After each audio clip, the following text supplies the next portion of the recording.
bangus.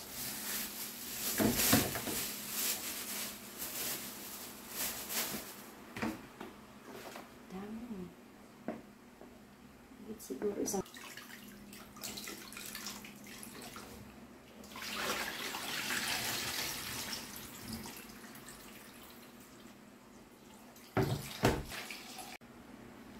lalaki pala.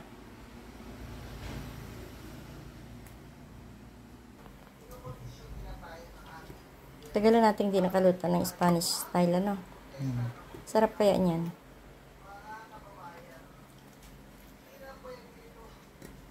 Ilang kilo yung bangus mo? Ano yan? 1 kilo lang to. Parang dami. Magkano yan? 260. 260? Dalawa yan eh. Dalawang piraso. Oo. Saan ka bumili? Diyan sa bakery. Sa bakery?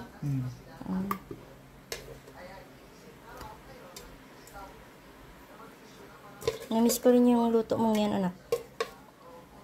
Ano yan? Malasa. Oo.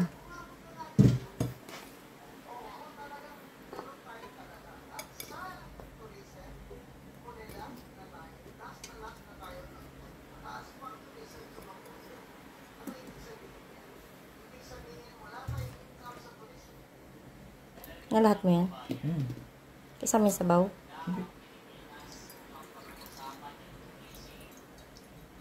Baka tumatama siya din nasa pag sinama yun sa ito. Anong tawag dyan? Olives. Ito black olives to. Olives. Pares lang naman. Pares lang siya. Pero yung mas, isa. mas matapang-tapang to ng konti. Yung lasa nito eh. Okay.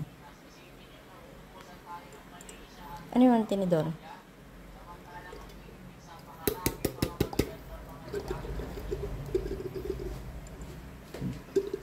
Hindi mo.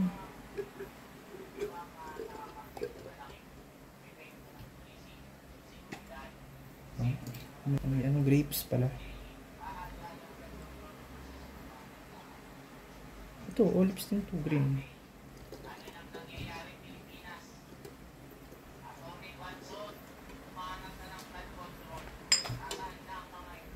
Lagyan ko sili ha. Oo. Lagyan ko pa ba yung 3? Tama na siguro yan. Baka masyadong manghang. Anghang.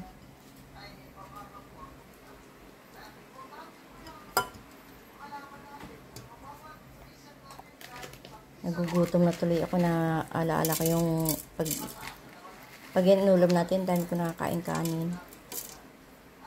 Tatagal yun ng bukas. Dami yan.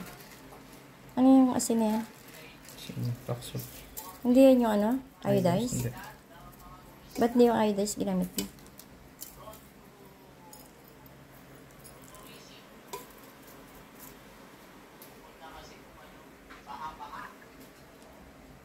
Dapat maraming mantikian, di ba?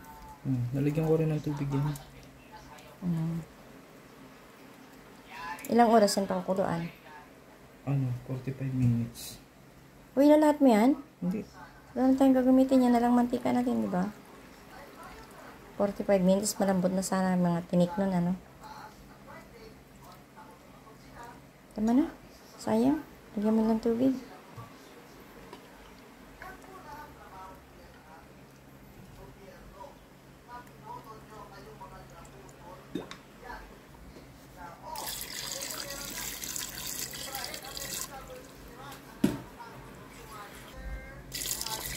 Dalawang mangkok na tubig. Kailangan nasa ibabaw yung umabot sa ano. Basta malubog lang lahat. Kailangan lubog, no? 3 mangkok. Okay na yan? Okay. Matik pang makalimutan ang laurel. Lahat mo yan? Hindi naman. Pampabango. Laurel.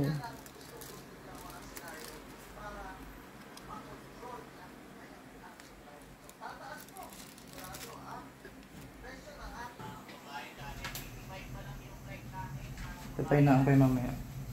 At ito na yung Spanish style na bangus na niluto ng aking anak. Tikman natin. Lumambot na raw pati tinik. Sarap.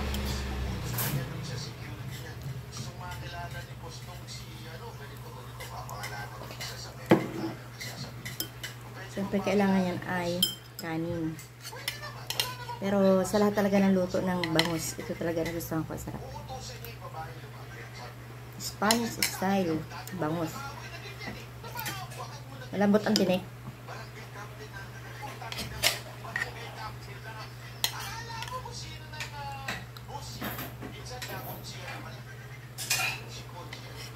Pati tinik malambot. Ilang minuto mo ito pinakuluan? Isang oras yata, no?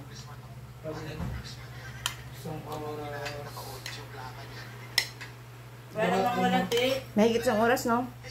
Wala namang tinik ito. Ano? Isa't kalahating oras. Walang tinik. Meron yan, Nay. Ano lang, lumambot lang. Wala, maramdaman ay.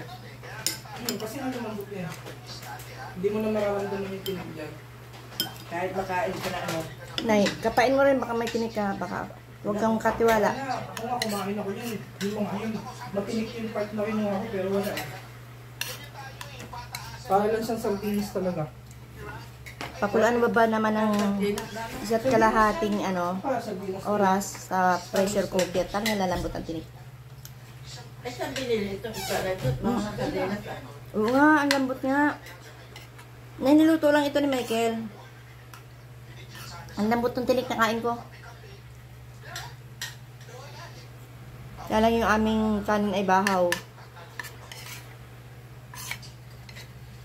Yung tinik na malaki lumambot din, ano? Ayan guys. Sarap.